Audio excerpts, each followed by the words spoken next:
avec mon ami Yves Maté, qui est un alpiniste chevronné, plus de 30 ans d'ascension de montagne.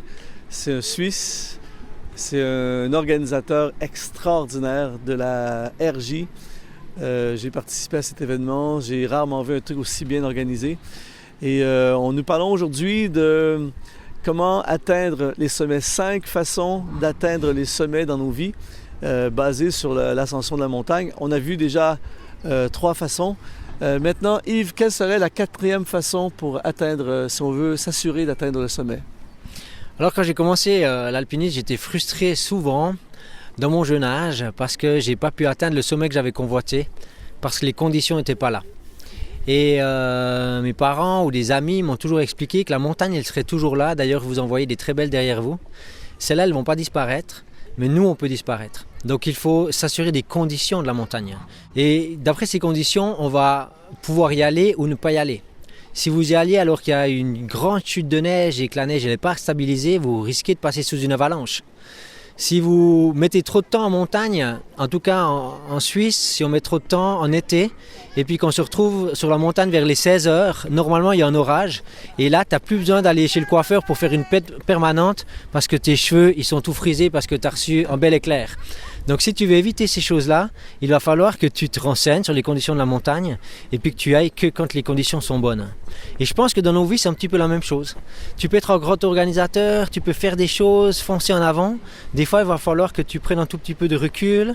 Des fois, il va falloir que tu évalues si les conditions sont bien remplies pour pouvoir vivre un événement de qualité et un événement où il y aura la bénédiction de Dieu. Donc, un des aspects que tu dois contrôler, c'est la bonne santé de ton équipe avec laquelle tu travailles. Est-ce que l'atmosphère est bonne? Est-ce que les gens sont toujours motivés? Est-ce que les gens ne sont pas trop fatigués? C'est toutes des questions que tu vas te poser pour pouvoir atteindre ton objectif en sécurité. Et en montagne, on parle vraiment de sécurité parce qu'il y a un enjeu de vie ou de mort. Mais je pense que dans nos vies, ce n'est pas toujours la même chose, mais c'est quand même des enjeux de réussite ou de louper. La vie, elle n'est pas toujours facile, donc si tu peux mettre les choses de ton côté, ça sera toujours ça de prix. À quel moment dans l'ascension d'une montagne, disons qu'on est engagé ou on est en train de s'engager, parce que je sais que la météo, des fois, on avait une prévision, mais des fois, la météo, c'est elle qui décide. Et à quel moment, elle est où la ligne entre je persévère, on va passer au travers, ou je fais demi-tour, ou j'arrête? Quels sont les paramètres? Parce que c'est un peu ça, dans l'ascension de nos vies, des projets de nos vies, souvent, il y a la limite entre il y a une frontière très mince entre la persévérance et l'entêtement.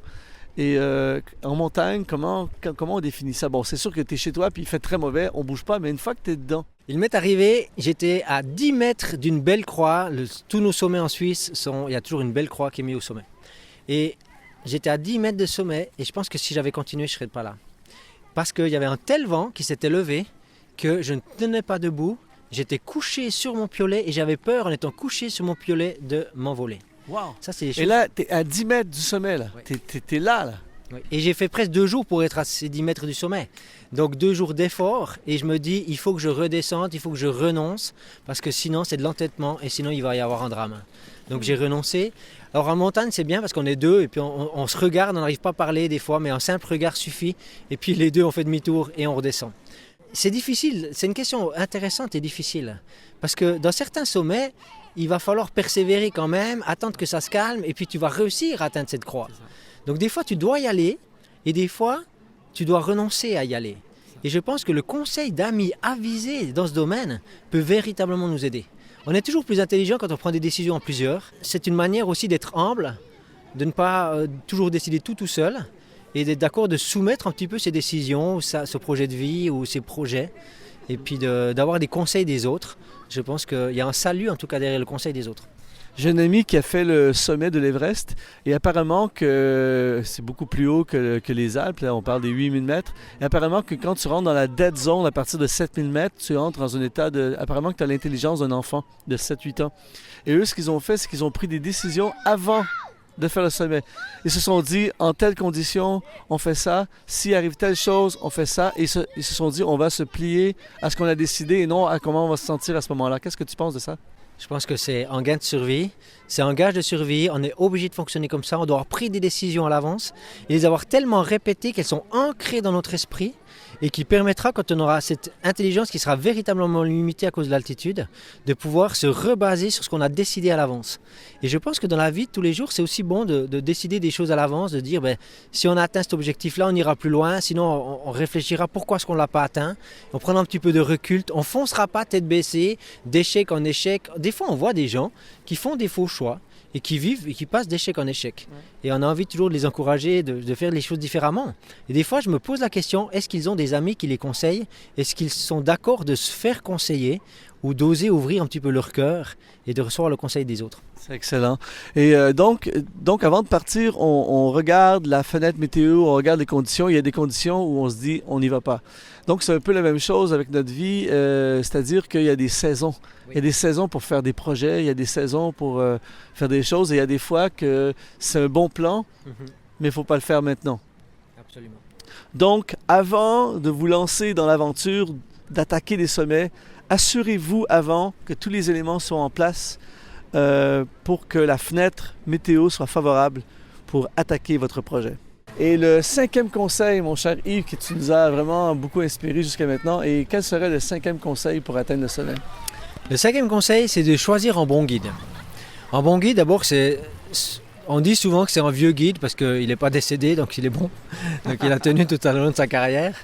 Mais un bon guide, c'est surtout quelqu'un qui va s'intéresser à toi, qui va s'intéresser à tes désirs. Est-ce que tu veux faire du rocher? Est-ce que tu veux plutôt faire de la glace?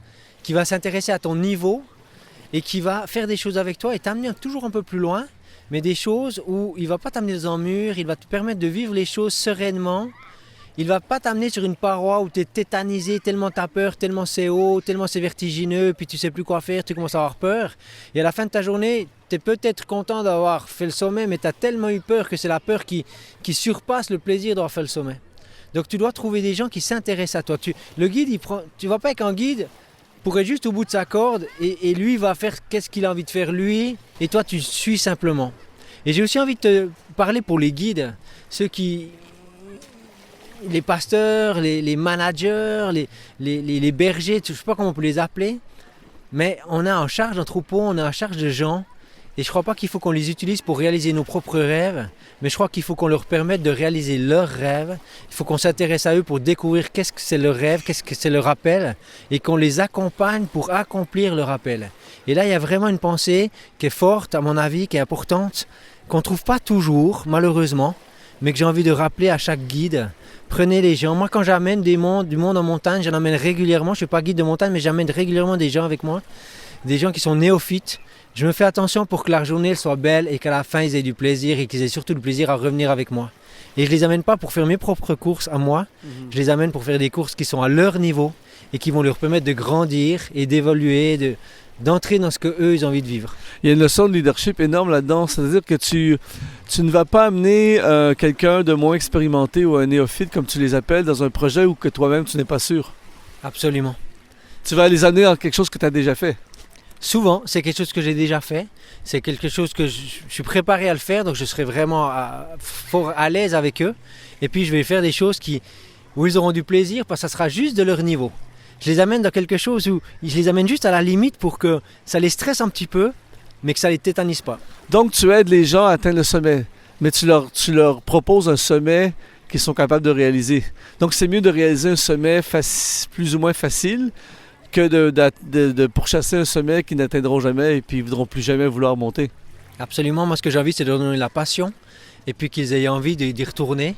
Donc, sur une montagne, il y a souvent plusieurs voies pour l'atteindre. Donc, on va choisir la voie qui est adaptée à leur niveau. Est-ce que tu as de la joie quand même lorsque tu vises un projet, une montagne, tout ça, et puis que finalement, pour 1000 raisons, tu n'atteins pas le sommet? Quand tu rentres à la maison après, est-ce que tu es déçu? Est-ce que tu es déprimé? Ou est-ce que tu as de la joie quand même d'avoir monté une montagne?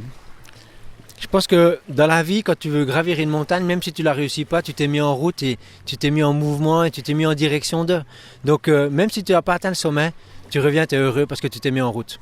Donc le voyage, être dans la montagne, le paysage, la nature, c'est plus important. Et les gens avec qui tu le fais, c'est plus important que le sommet lui-même. Absolument. Et quand tu te retrouves en montagne, tu te retrouves proche de Dieu. J'ai l'impression qu'il a un chemin plus court à faire pour te rejoindre. Tu es dans ce calme souvent. Souvent, tu pars très tôt le matin, tu vois le lever du soleil, tu vois la création, tu as envie d'être reconnaissant. Et puis, si tu es encore bien accompagné, c'est une journée fantastique. Est-ce que toi, avec toutes tes années d'expérience, tu en as fait je ne sais pas combien de sommets en Suisse, tout ça, est-ce que tu es en mode maintenant dans ta vie, en mode juste de refaire des choses que tu as déjà fait, qui te défient plus trop, ou bien tu as encore en toi ce désir de monter encore plus haut, plus difficile, plus compliqué, plus défiant?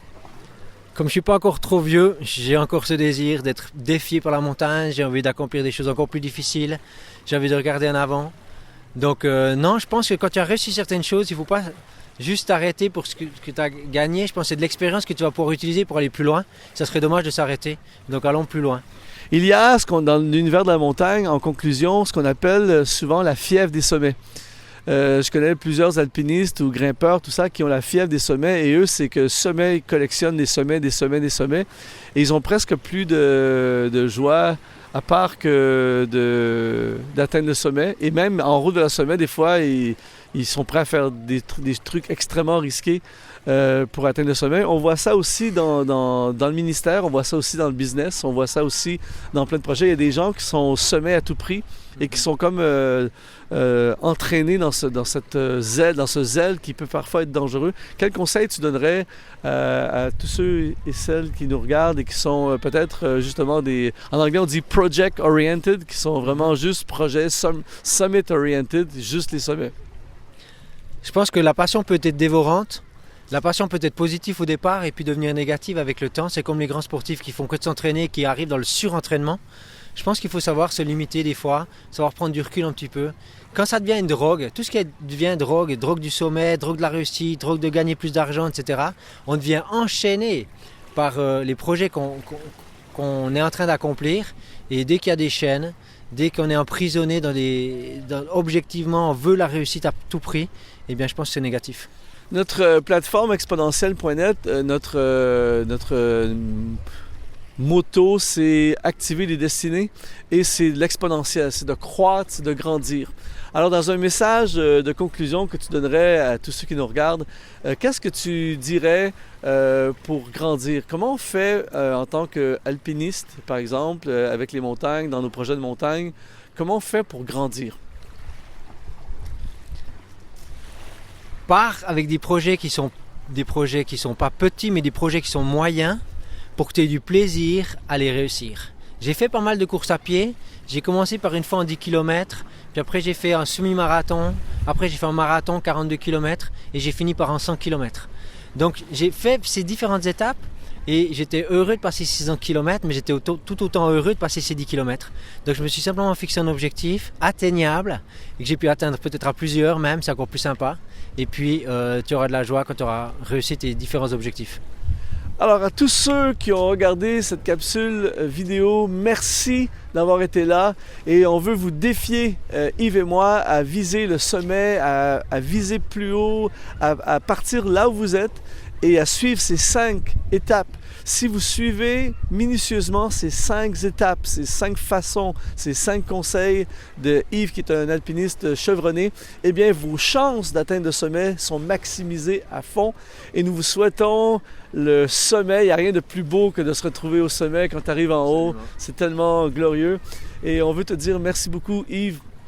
Et je vous encourage, si vous passez par la Suisse au début de mai de chaque année, il faut absolument que vous alliez à RJ. Vous trouvez RJ comment sur Internet? Est-ce qu'il y a un site qu'on peut retrouver? Oui, www.rencontredejeunesse.ch. Et un rendez-vous de destinée à chaque année à RJ Suisse. Et merci d'avoir été là. Et si vous voulez encore plus recevoir de l'inspiration, vous vous abonnez à notre chaîne YouTube en cliquant sur s'abonner et vous allez également sur exponentielle.net. Merci beaucoup Yves, ça a été un plaisir de passer. Luc. Tu m'as tellement inspiré, c'est grave. Je pense qu'on va attaquer ces montagnes tout de suite. Voilà. Alors merci beaucoup, à bientôt.